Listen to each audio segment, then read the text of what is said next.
Welcome back to We Talk About Sports Stuff, and today we're going to talk about some more sports stuff.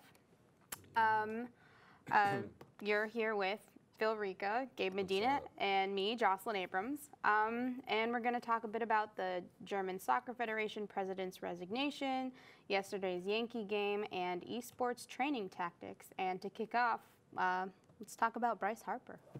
Yeah, so yesterday, before the game during the game, any time Bryce Harper was stepping up to bat, the crowd at DC was really booing him, really going in and booing him, basically calling him a traitor for joining the Phillies. Yeah, because he was first place for yeah. Yeah. All I know is it's always interesting whenever stuff like that happens because, for one thing, it's just imagine being a baseball player or just being any sports player and then just going into a stadium only to be instead of going in for cheers, you're just receiving boos. Isn't that what it's all about? Yeah. All I know is it wasn't the entire crowd because there was a section of the crowd where it was just Phillies fans, and they were like MVP. Yeah. One of the things I like that that the Phillies crowd were cheering was "We got Harper, we got Harper." Oh yeah, that was funny. But I definitely it was an interesting thing to see and thing to hear. Yeah, I think so. It's always I mean, I kind of whenever I hear boo, I mean, not that I go to many sports games, but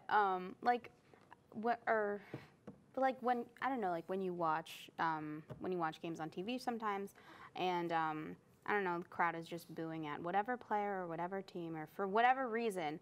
I don't know, what do you get out of that? I mean, you make your unhappiness known, but satisfaction. It's by making your unhappiness known, probably.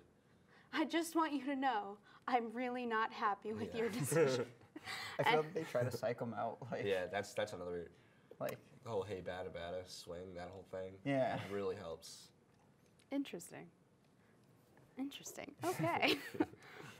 Anyway, so yesterday the German Soccer Federation president Reinhard Grindel stepped down following his acceptance of a 6,000 euro watch given to him by the Ukrainian oligarch Grigory Circus, a UEFA vice president and executive committee member.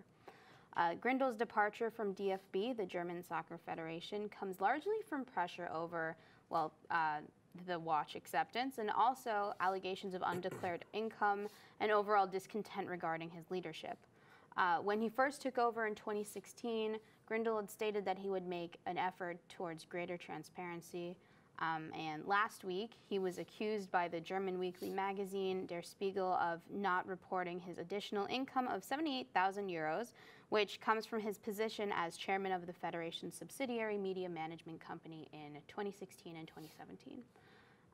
Despite this accusation, the Federation had issued a statement saying that it rejects the accusations and that when Grindel took on the role of chairman of the subsidiary, it came after his role as president of the Federation. So he had no reason to really declare his extra earnings at the time. Regardless of the Federation's statement, the criticism of Grindel grew larger, and Grindel's lack of popularity ultimately gave way to his decision to step down from his position. Grindel's public appearances and clumsy mishandlings of fan engagement and responses to things like racism and hasty extension contracts directly impacted his public image. And the Federation's managing director of second division club St. Pauli, Andreas Rettig, said that the DFB's appearance was in need of improvement for a long time, which really shows their dissatisfaction. Anyway, so Phil's got more about yesterday's Yankee game. Thank you. So AP reported the loss of 3-1 at Yankee Stadium against Detroit Tigers. Dustin Peterson laced a tie-breaking double off of, this name is so hard to pronounce, Aroldis Chapman in the 9th inning for his first Major League hit, and the Tigers beat the Yankees 3-1 on a nippy Tuesday night. Jordy Mercer and the Tigers got another strong start from Jordan Zimmerman, and Zimmerman held a makeshift Yankees lineup depleted by injuries to 1 run in 6 2/3 innings. Jeimer Candelario and John Hicks hit consecutive doubles off New York starter Masahiro Tanaka, a pretty well-known guy, with 2 outs in the 6th to tie it 1-1. Chapman walked pinch hitter Nico Goodrum with one out in the 9th, and he scored easily when Peterson doubled over the head from off of left fielder Mike Tauchman. Peterson was 0 for 9 in the big leagues before connecting on a 95-mile-per-hour fastball, and he clapped his hand and smiled at second base after collecting his first career RBI as well. Clint Frazier hit a sacrifice fly for the Yankees in the 2nd after Tauchman doubled for his first hit with New York. Zimmerman, who's from Wisconsin, pitched in short sleeves while other players bundled up in a 45-degree night in the Bronx. The right-hander struck out 6 and walked 1. I assume he's extremely used to the Wisconsin weather, being that it's probably like in the low 40s, maybe even high 30s, hence why he was in short sleeves. So I'm going to bring it back to you, Jocelyn. Well, I'm going to bring it to Gabe, who's going to talk about esports and training tactics, right? European Team Origin is taking another method to train for future tournaments by training like physical sports athletes. Typically, esports teams spend much of their time in a room with computers with their eyes focused on the screen in front of them and their bodies glued to their chairs. While they do improve their cognitive abilities, they don't do anything in terms of their physical health. This led the team to hire Kasper Hvidt, a former captain of a Denmark handball team.